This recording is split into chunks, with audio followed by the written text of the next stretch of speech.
the Biden administration is kind of ignoring the elephant in the room when it comes to aid, because Hamas is stealing the aid, and it's the aid agencies who are failing to properly distribute it. People are disputing that. They are saying in the States, in Israel, you went in, you broke it, you fix it, and that's all they see. And then the images. I mean, you heard the guest earlier talking about there's 30,000 killed Palestinians. Took those numbers, and basically we know that maybe half of them are terrorists. What facts and context during wars, get mixed up. But I think Israel could have done a better job articulating what it is and maybe facilitating it. I have read about this, and even if I believe it, that's not the perception in the United States, and that damages the U.S.-Israel relationship in allowing Israel to go and do the rest of the military work. So I think there really needs to be a coordinated message between America and Israel. COGAT, what they do is incredibly important, but I don't think the international groups, and we know them, one of them we mentioned was UNRWA, they're not looking to do you any favors. And even if they provided food for everybody, they would still blame it. So I think that America needs to step back and say, how can we help?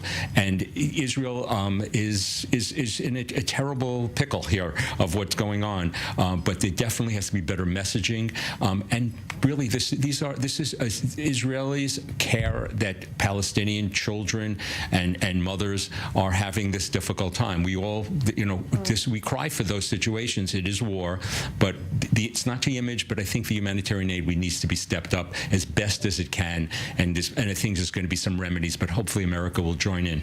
All right. Eric, thank you, Eric Mandel there. Well, let's turn our attentions to the north, because Israel is inching closer towards all-out war with Hezbollah. That's the message from the Defense Minister, Yoav Gallant, who's been sitting down with the US Special Envoy to Lebanon, Amos Hochstein.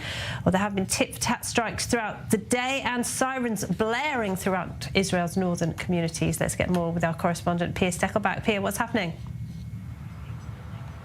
Right, Laura. In addition to that, just in the last hour, reports are rising from Lebanon saying that in an alleged Israeli airstrike on the village of Hula, 3 people died. These reports are saying that the search under the rubble is continuing. This comes after throughout the afternoon we have received reports from Lebanon that the Israeli Air Force is striking different targets alongside the Israel-Lebanon border. And as you mentioned, that comes after heavy barrages of rockets were sent towards the area, specifically of Kiryat Shmona in the eastern part of the Israel-Lebanon border.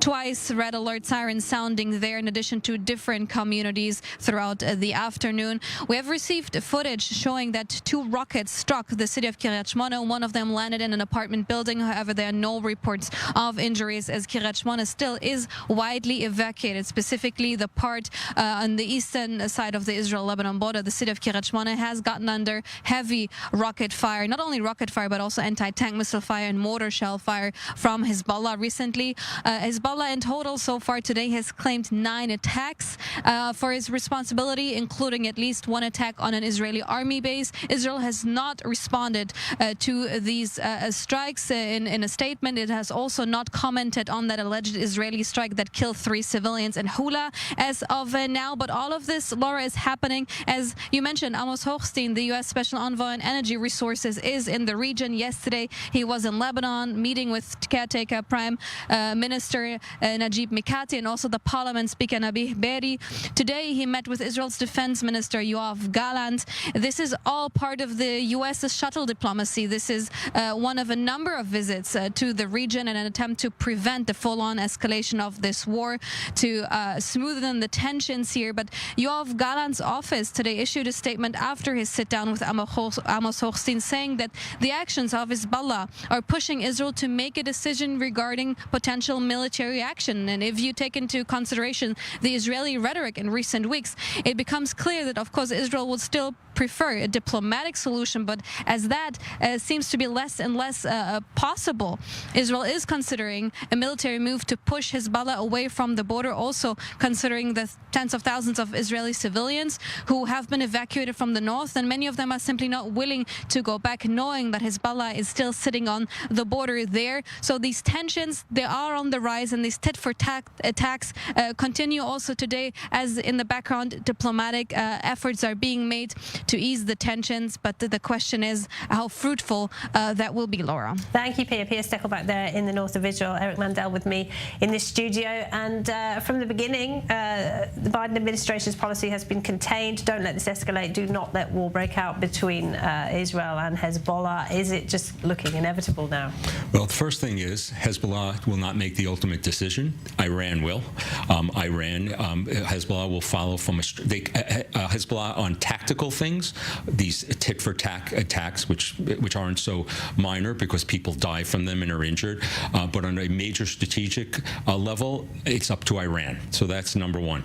Number two, Israelis, and I was in the Kiryat talking to leaders there, and I asked them what keeps them up at night. And this is my article in The Hill coming out on Thursday. And what makes them keeps them up at night is that political leadership is going to give them a diplomatic solution that maybe moves Hezbollah and its Radwan forces maybe 10 kilometers north, and it becomes indefensible.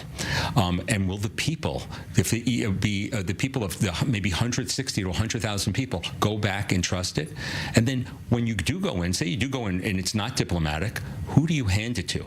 There's nobody to hand it to, not the Lebanese armed forces. So it's a much more complex situation. I spent time with 2 units up on the Western Galilee with unit on patrol, and then I went in Margaliot in live fire, and I saw and I talked. But how the soldiers are resolute that they want to do something, and they feel they're being held back, but obviously they follow orders.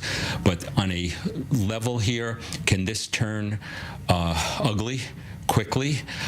I think Israel would like to wait till they finish with Gaza, and then it's not it's when they're going to have to deal with Hezbollah, and then it's really dealing with Iran.